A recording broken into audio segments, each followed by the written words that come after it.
இலங்கை இராணுவம் விடுதலைப் புலிகளிடமிருந்து கைப்பற்றிய தங்கம், வெள்ளி, மாணிக்கம் உள்ளிட்ட 120 பொதிகள் ஆபரணங்களை அரசாங்கத்திடம் ஒப்படைத்துள்ளது.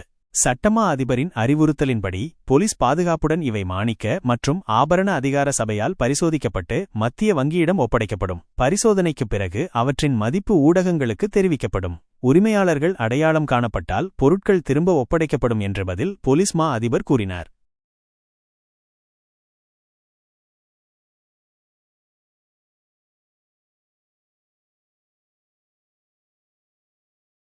இலங்கை இராணுவம் விடுதலைப் புலிகளிடமிருந்து கைப்பற்றிய தங்கம், வெள்ளி, மாணிக்கம் உள்ளிட்ட 120 பொதிகள் ஆபரணங்களை அரசாங்கத்திடம் ஒப்படைத்துள்ளது.